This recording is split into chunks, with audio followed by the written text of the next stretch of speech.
que é vilão aí pro dente? A gente falou um pouquinho do vinho, da acidez. A coloração do vinho tinto, por exemplo, a antociana que dá cor, é um vilão para a cor dos dentes? O café é um vilão? A longo prazo, eles vão manchando sim os nossos dentes. Mas há algumas sacadas que a gente pode usar. Tomar o vinho, e até é saudável, né? Como uma água. Só tomar o vinho já seria um problema para o corpo inteiro. Não só para os dentes, né? Então, harmonizar com uma água. Então, o café, legal.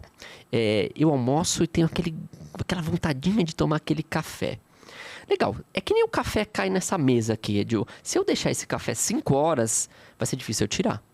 Agora, se eu tomar esse café e passar uma meia hora ali, eu tentar tirar, pô, legal, eu tiro com facilidade. Pô, doutor, mas você tá me falando para tomar café e escovar e passar uma água? É o melhor dos mundos. Mas tira aquele gosto de quem gosta de café, né? Então, pô, não fica 8 horas sem escovar, então. Não fica 6 horas sem escovar. Vamos para uma escovação mais rápida ali. E com isso a gente também...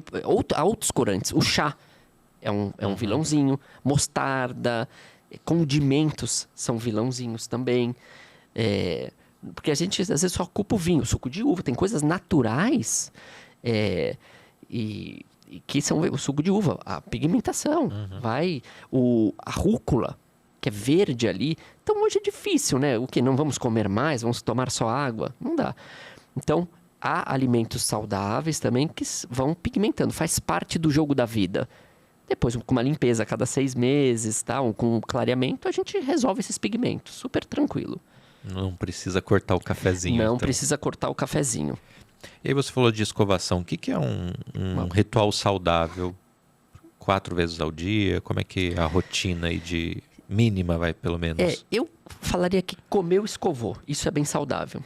Então, tem até aquela questão. Acordei, escovei os dentes, tomei café e saí.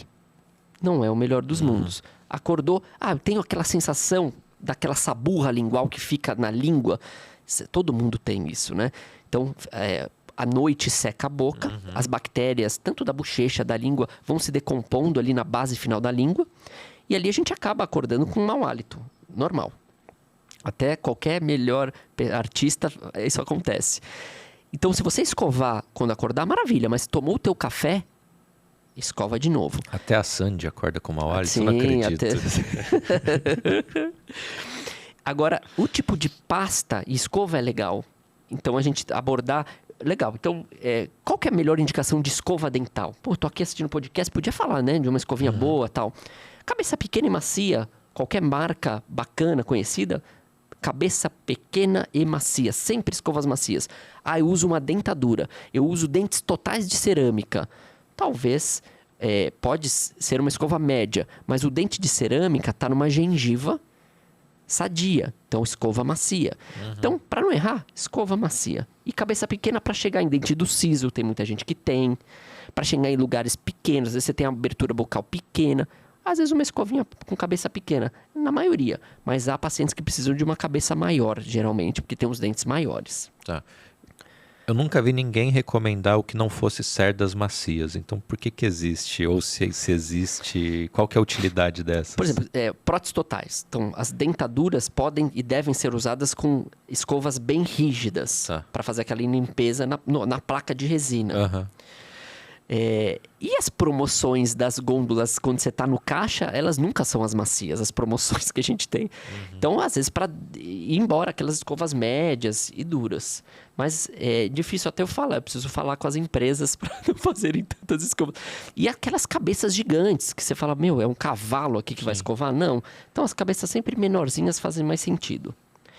E o boom das pastas clareadoras... que todo mundo às vezes compra até aquele pozinho de carvão ativado e vai escovar os dentes, né? Isso daí também dá um boom ali, todo mundo, o blogueiro tá falando. Não sei se você prestou atenção. Nenhum dentista profissional da saúde fala sobre carvão ativado nos dentes. Só os blogueiros, os artistas. Então já começa algo estranho aí, né? Pra gente ter um insight. Será que é indicado pra mim isso? E as pastas clareadoras, então eu gosto sempre de deixar uma dúvida, né? E as pastas clareadoras, elas têm utilidade? Sim. Elas clareiam os dentes? Não. Elas diminui os pigmentos do café, do chá. Então elas conseguem, você toma aquele 3 cafezinhos por dia, elas talvez não vai piorar esse manchamento, mas elas não vão clarear os seus dentes. Elas ajudam na remoção desse pigmento do dia ali, né? Exatamente. Só que são muito abrasivas. A maioria do mercado é muito abrasiva. Então a gente acaba esfregando ali, parece uma areinha, que é o carvão ativado puro ali, que às vezes vem na internet. E isso faz com que danifique a superfície do esmalte, que eu já estou falando pela 6ª vez, é a superfície mais dura do corpo humano. Para mim é a mais importante, eu como dentista. Então você vai esfregando aquilo e perdendo algo que as pessoas sonhavam em ter. Não regenera. A gente ainda não inventou nada que regenerasse o nosso esmalte. A proteção, escudos, como flúor. O flúor é um bom escudo para o dente, uma película de proteção. Pô, mas espera aí.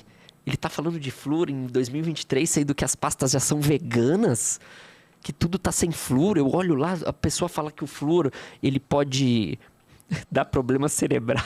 N questões, cara, que é difícil, viu? A gente tem que até respirar fundo. Beleza, o paciente falar isso até é aceitável, né?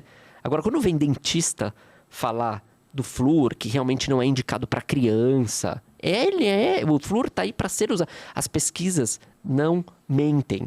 Baseados em pesquisas, o flúor precisa ser usado.